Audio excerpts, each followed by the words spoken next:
Hey guys, welcome to our channel previous notes once again. आज हम इस video में थ्योरीज ऑफ पनिशमेंट के बारे में जानेंगे। टोटल 7 टाइप्स की थ्योरीज हम इस वीडियो में डिस्कस करने वाले हैं और in the end present world scenario क्या है and which type of theory of punishment is being followed by different countries of this world we are going to be discussing in this video. ठीक है, जैसा कि आप जानते हैं हम प्रीवियस ईयर पेपर को सोल्व मैनर में डिस्कस कर रहे हैं और आज हम इस वीडियो में क्वेश्चन नंबर 11th डिस्कस करने जा रहे हैं, जो कि है थ्योरीज ऑफ पनिशमेंट के बारे में। सबसे पहले पूछा गया है कि कौन सी थ्योरीज हैं पनिशमेंट की और मोस्ट सुटेबल थ्योरी कौन सी है इंडिया के कंटेक्स्ट में, वो बताना है हमें। ठीक है, तो हम वन बाय वन इन सब को डिस्कस करेंगे। ठीक है, जो लोग नए हैं हमारे चैनल पर उनसे रिक्वेस्ट होगी कि आप फटाफट से पहले तो सब्सक्राइब करके बेल आइकन प्रेस कर दीजिए और आप हमारी वेबसाइट previousnotes.com को भी विजिट कर सकते हैं।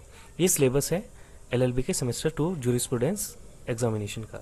जो टॉपिक हम कवर करने वाले हैं वो है पनिशमेंट क्या है, ऑब्जेक्टिव ऑफ पनिशमेंट क्या है, थ्योरीज ऑफ पनिशमेंट क्या है, जिसमें compensatory, retributory, expiatory, deterrent, preventive, reformative and mix theory, ये सब हम डिस्कस करेंगे और प्रेजेंट वर्ल्ड में क्या सिचुएशन है, कौन से कंट्रीज क्या क्या फॉलो कर रहे हैं, वो हम देखेंगे।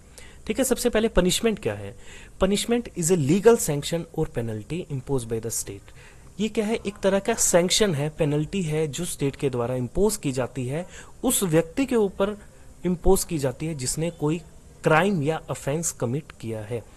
Punishment is any pain, penalty, suffering or confinement inflicted upon a person by the authority of the law and the judgment and sentence of a court for some crime or offense committed by him। यानी कि अगर कोई व्यक्ति कोई offence, कोई crime commit करता है तो किसी तरह का पेन, पेनल्टी, सफरिंग, कन्फाइनमेंट उस पर्सन पर लगाया जाता है, किसके द्वारा, अथॉरिटी ऑफ लॉ के द्वारा, कोर्ट के द्वारा, और उसी को पनिशमेंट कहा जाता है।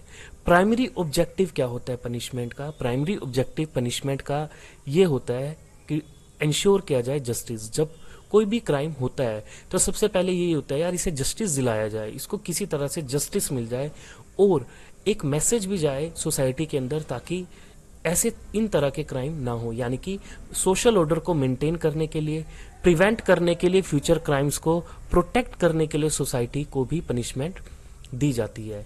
यानी कि पनिशमेंट के 3-4 ऑब्जेक्टिव है। पहला है इंश्योर करना जस्टिस, दूसरा है सोशल ऑर्डर को मेंटेन करना, तीसरा है प्रिवेंट करना फ्यूचर क्राइम को और चौथा है प्रोटेक्ट करना सोसाइटी को। ठीक है, punishment are impose on the wrong doers with the object to deter them to repeat the same wrongdoing and reform them into a law abiding citizen। यानी कि ये उन व्यक्तियों को दिया जाता है जो रॉन्ग डूअर है ताकि वो लॉ अबाइडिंग सिटीजन्स बन सके और डेटरेंस क्रिएट करे सोसाइटी में ताकि ये क्राइम ना हो। ठीक है, ये है पनिशमेंट और इसका ऑब्जेक्टिव। अब थ्योरीज क्या है? थ्योरीज हैं टोटल 7 टाइप्स की। इनको याद करने का एक तरीका है, एब्रीवेशन आप याद कर सकते हैं। क्रेड ऐप बहुत चल रही है, क्रेड PR। तो C से है कंपनसेशन थ्योरी, जिसे थ्योरी ऑफ रेस्टिट्यूशन भी कहा जाता है। देन है R से रेट्रीब्यूटिव थ्योरी, जिसे थ्योरी ऑफ रिवेंज भी कहा जाता है। देन है एक्सपिएटरी थ्योरी, जिसे थ्योरी ऑफ रिपेंटेंस भी कहा जाता है। और देन है डेटरेंस थ्योरी, जिसे थ्योरी ऑफ फियर कहा जाता है। और यहाँ तक क्रेड कंप्लीट हुआ। आगे है P&R, दैट इज प्रिवेंटिव, जिसे थ्योरी ऑफ डिसेबलमेंट भी कहा जाता है। और उसके बाद है रिफॉर्मेटिव थ्योरी, जिसे थ्योरी ऑफ रिफॉर्मेशन भी कहा जाता है। ठीक है, और आजकल जो blend of all this theories और मिक्सचर ऑफ दिस थ्योरीज है, जो कि मिक्स थ्योरी कहा जाता है, जिसमें कुछ कुछ पार्ट लिए गए हैं हर थ्योरी के, वो आजकल प्रेवलेंट है। अब वन बाय वन डिस्कस करेंगे। सबसे पहले कंपनसेशन थ्योरी। इस कंपनसेशन थ्योरी में जनरली फोकस किया जाता है कि जो विक्टिम है उसे कंपनसेट किया जाए। इस थ्योरी में ऑफेंडर को रीपे करना होता है, कंपनसेट करना होता है विक्टिम को जो भी उसने हार्म किया है। पर्पस क्या होता है? फाइनेंशियली हेल्प मिल जाए और जो इम्पैक्ट है क्राइम का विक्टिम के ऊपर वो कम हो जाए। जैसे कि आप जानते हैं कि पेमेंट ऑफ डैमेजेस का कंसेप्ट है in case of theft, injury और प्रॉपर्टी लॉस के ऊपर। और आजकल एसिड अटैक सर्वाइवर को भी आजकल क्या दिया जाता है? कंपनसेशन दिया जाता है, फाइनेंशियल सपोर्ट दिया जाता है, रेप विक्टिम को भी दिया जाता है। ये एक तरह से देखिए, जो सजा मिलनी है वो तो मिलनी ही चाहिए, लेकिन कंपनसेशन थ्योरी कहती है कि यार आप विक्टिम को भी कंपनसेट करें ताकि उसका जो नुकसान हुआ है उसकी भरपाई हो सके, थोड़ा सा उसे रिलीफ मिल सके। ये कंपनसेशन थ्योरी के मेन ऑब्जेक्टिव्स हैं। ठीक है, एग्जाम्पल भी हमने देख लिए हैं। और कंपनसेशन थ्योरी को थ्योरी ऑफ रेस्टिट्यूशन भी कहा जाता है। इसका क्रिटिसिज्म क्या है? इसका क्रिटिसिज्म एक तो यह है कि ये एड्रेस नहीं करती पनिशमेंट को, जो पनिशमेंट का एस्पेक्ट है उसे कवर नहीं करती, और डेटरेंस इफेक्ट ऑन क्रिमिनल्स बिल्कुल भी नहीं है अगर इस थ्योरी को फॉलो किया जाता है। दूसरा है रेट्रीब्यूटिव थ्योरी, जिसे थ्योरी ऑफ रिवेंज भी कहा जाता है। ये थ्योरी जो है वो बेस्ड है an eye for an eye principle के and a tooth for a tooth principle के। ये आप देखेंगे जो रेट्रीब्यूटिव वर्ड है वो अपने आप में ही एम्फेसाइज करता है रिवेंज को, रिटेलिएशन को, और ऑब्जेक्टिव क्या है, ये एक सेंस ऑफ जस्टिस को सेटिस्फाई करती है। यानी कि अगर कोई रेट्रीब्यूशन की थ्योरी अगर फॉलो करता है तो इट मीन्स वो रिवेंज लेने की बात कह रहा है। वो चाहता है कि रिवेंज लिया जाए किस पर्सन से, ताकि जस्टिस को इंश्योर किया जा सके। तो ये एम्फेसाइज करता है मेनली ताकि जस्टिस हो सके। ठीक है, इसका पर्पस क्या है? Basically to inflict some suffering on the offender as they cause suffering to victims. यानी कि एक तरह से ऑफेंडर को भी बताना कि किस तरह से उन्होंने हार्म पहुंचाया है, वैसी ही सफरिंग देना उस क्रिमिनल को। और ये एस्टेब्लिश करता है justice and fairness in the society. देखिए, ये रेट्रीब्यूटिव का भी यही है। देखिए, आपके साथ भी अगर कुछ गलत होता है तो आपके मन में होता है यार जिस पर्सन ने गलत किया मैं भी उसके साथ गलत करूं या उसके साथ भी गलत हो। तो ये उसी प्रिंसिपल के आधार पर है रेट्रीब्यूटिव थ्योरी, और ये पहले से चली आई जा रही है। जो पहले अगर आप देखेंगे एंशिएंट टाइम में तो मनु ने भी इसका जिक्र किया है, और पहले भी जो पुराने आप देखेंगे मिडीवल में, एंशिएंट टाइम में यही फॉलो होता था कि रेट्रीब्यूटिव थ्योरी दी जाए, उसको भी पनिशमेंट दी जाए ताकि उसे भी पता चले कि कैसे उसने हार्म किया है। जैसे डेथ पेनल्टी दी जाती है मर्डर के लिए, या लाइफ इम्प्रिजनमेंट दी जाती है हीनस क्राइम के लिए, ये इसके एग्जाम्पल है। अब क्रिटिसिज्म क्या है? अब क्रिटिसिज्म ये है कि ये प्रमोट करता है वेंजेंस। यानी कि अगर आप रेट्रीब्यूटिव यानी कि रिवेंज लेते रहोगे तो आप रिफॉर्म नहीं कर पाओगे, और जो ऑफेंडर है वो मोर डेंजरस हो जाएगा, और वो क्या करेगा, इम्प्रूव नहीं कर पाएगा और सोसाइटी में इन्वॉल्व नहीं हो पाएगा। तो वो सारे के सारे एस्पेक्ट्स हैं वो मिसिंग है इस रेट्रीब्यूटिव थ्योरी के। और हीगल ने तो ये कहा था कि punishment annuls the crime, it aims at restoring the social balance disturbed by the offender. The offender should receive as much pain and suffering as inflicted by him on his victim. तो ये Hegel का भी ये कहना था जो हम सबने अभी डिस्कस किया है इस थ्योरी के रिगार्डिंग। अब नेक्स्ट है एक्सपिएटरी थ्योरी ऑफ पनिशमेंट। ये क्या कहता है? इस थ्योरी में बिलीव किया जाता है कि अगर ऑफेंडर जो है वो रिग्रेट फील कर रहा है या रिपेंट कर रहा है, पछता रहा है अपने क्राइम के लिए, तो उसकी सजा को कम कर देना चाहिए, पनिशमेंट को एक्सक्यूज भी कर देना चाहिए। ठीक है, ये मोरल प्रिंसिपल के ऊपर है और रिलीजियस प्रिंसिपल है कि फॉरगिव कर देना चाहिए अगर कोई करता है। यार अगर उसने सॉरी फील कर दिया तो भूल जाओ यार, कोई बात नहीं। ये उस तरह के प्रिंसिपल के ऊपर, मोरल वैल्यूज के ऊपर बेस्ड है। फोकस क्या करता है कि अगर इनर रियलाइजेशन हो गई है गिल्ट की ऑफेंडर के द्वारा तो उसे माफ कर देना चाहिए। ठीक है, एग्जाम्पल क्या है?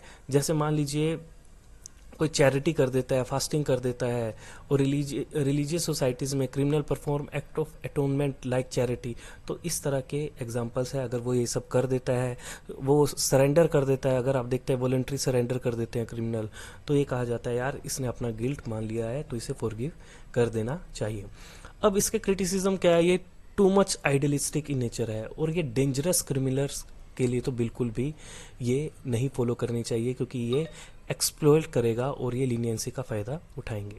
ठीक है, अब नेक्स्ट है डेटरेंस थ्योरी ऑफ पनिशमेंट। अब डेटरेंस, इसे थ्योरी ऑफ फियर भी कहा जाता है।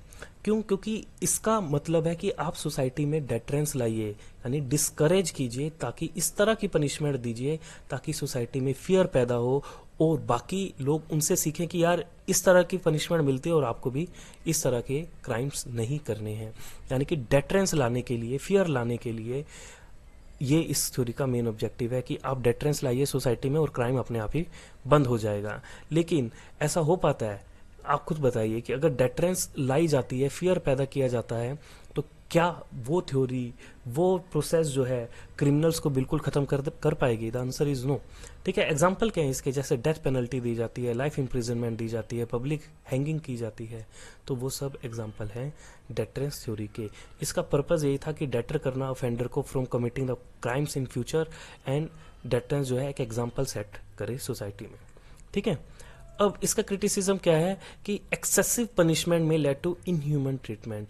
अब देखिए, जहां पर भी इस तरह की पनिशमेंट दी जाएगी, यानी कि आप इनह्यूमन ट्रीटमेंट कर रहे हैं, तो वो भी सही नहीं है। और क्रिमिनल्स जो है मोर डेंजरस हो जाएंगे आफ्टर हार्श पनिशमेंट।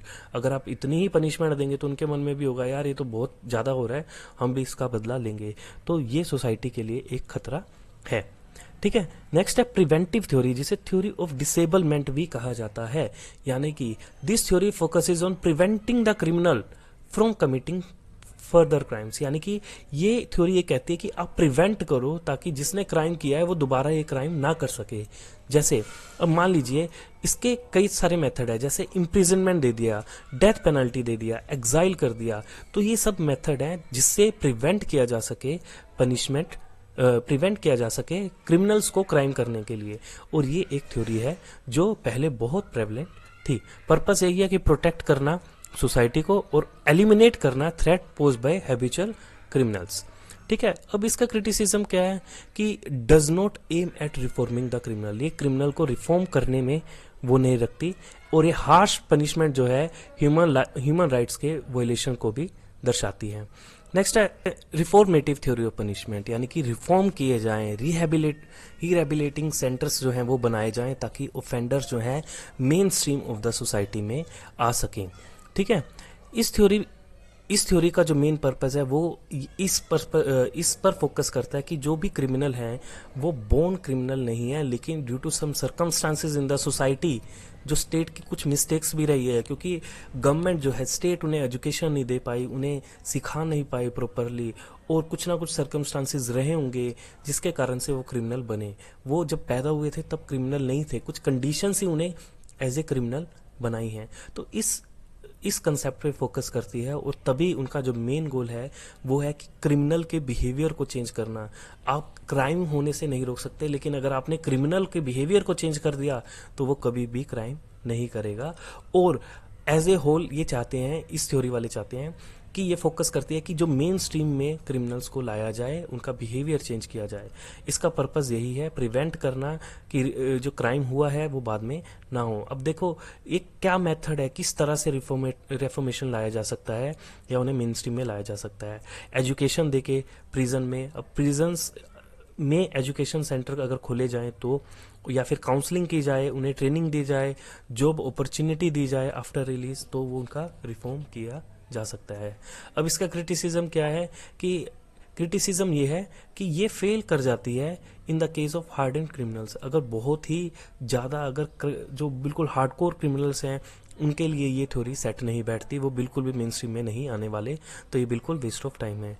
और सोसाइटी में फील दैट यार जस्टिस तो हुआ नहीं, और अब मान लीजिए आपके साथ कुछ गलत हुआ है और जिसने गलत किया है हम उसे एजुकेशन दें और बिल्कुल जॉब अपॉर्चुनिटी दें, तो आप तो कहेंगे ना यार ये तो बहुत ही और गलत हो रहा है, जस्टिस नहीं हो रहा है। तो एक सेंस ऑफ फीलिंग जो होती है कि यार जस्टिस होना चाहिए, वो नहीं आती अगर इस थ्योरी को हम अपनाते हैं तो। एग्जाम्पल क्या है, जैसे ड्रग एडिक्ट्स के लिए सेंटर्स खोले जाते हैं ताकि वो करेक्शनल होम्स कहा जाता है उन्हें, और ताकि वो करेक्ट हो सकें, और जुवेनाइल जस्टिस डिलिक्वेंसी के जो प्रोवाइड सेंटर्स हैं ताकि उन्हें एजुकेशन मिल सके। ये सब एग्जाम्पल्स हैं इस थ्योरी के।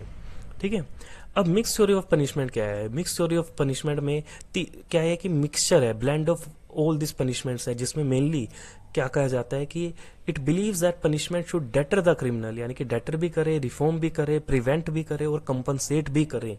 तो ये मिक्स थ्योरी है। जैसे एग्जांपल, अब ऐसा भी किया जा सकता है कि लाइफ इम्प्रिजनमेंट दी है और साथ में ही रिहेबिलिटेशन का प्रोग्राम चल रहा हो, तो उसे सजा भी मिल गई और वो मेन स्ट्रीम में भी आ सकता है। ठीक है, death penalty for the worst crimes, यानी कि रेयरेस्ट ऑफ रेयर केसेस जो यहाँ पे भी चलता है इंडिया में, कि आप डेथ पेनल्टी बहुत ही कम दो। अब ये मिक्स थ्योरी का क्रिटिसिज्म क्या है कि difficult to implement all objective simultaneously. अब सारे ऑब्जेक्टिव को आप कैसे एक ही बार में अपनाएंगे और इम्प्लीमेंट करेंगे, ये बहुत डिफिकल्ट है, और जुडिशरी के लिए भी ये डिफिकल्ट है कि कौन सा प्रिंसिपल अप्लाई करें। ठीक है, ये सब है। अब देखते हैं कि पनिशमेंट का जो हमने जितने भी थ्योरीज अभी डिस्कस की है, प्रेजेंट वर्ल्ड में क्या सिनेरियो है। इंडिया में क्या है, इंडिया में blend of retributive, deterrence and reformative approach को अपनाया जाता है। यानी कि तीनों चीज़ों को अपनाया जाता है। बदला भी लिया जाता है, आप कह सकते हैं रिवेंज भी लिया जाता है, डेटरेंस भी क्रिएट किया जाती है, और साइड बाय साइड रेफॉर्मेटिव अप्रोचेस को भी अपनाया जाता है। जैसे ड्रग एडिक्ट सेंटर्स के हमने एग्जांपल लिया, या जुवेनाइल होम्स का सेंटर का हमने एग्जांपल लिया। तो ये सब इंडिया में अपनाया जाता है, और डेफिनेटली पनिशमेंट भी दी जाती है। अगर कोई मर्डर करता है तो भी दी जाती है, लेकिन रेयरेस्ट जो केस का है कि रेयरेस्ट सिनेरियो में ही डेथ पेनल्टी दी जानी चाहिए, कैपिटल पनिशमेंट दी जाती है, रेयरेस्ट इन रेयरेस्ट केस, तो वो भी हम अप्रोच अपनाते हैं। नीदरलैंड में क्या है कि रिहेबिलिटेशन का एम्फेसिस ज़्यादा है, और यूनाइटेड स्टेट में रेट्रीब्यूशन एंड डेटरेंस दोनों के ऊपर फोकस किया गया है। और सऊदी अरब में क्या कहा गया है कि retributive justice based on Sharia law, वहां पर तो बिल्कुल ही रेट्रीब्यूटिव अप्रोच को अपनाया जाता है। और पाकिस्तान में आपको पता है इस्लामिक पेनल प्रिंसिपल्स को अपनाया जाता है। तो ये डिफरेंट वर्ड्स के कुछ कंट्रीज हैं जहां पर इस टाइप की अप्रोच को अपनाया जाता है। कैसा लगा आपको वीडियो, प्लीज़ कमेंट सेक्शन में जरूर बताइएगा, और इसी तरह के वीडियोस को देखने के लिए आप सब्सक्राइब कीजिएगा हमारे चैनल को। Thanks for watching this video and bye bye.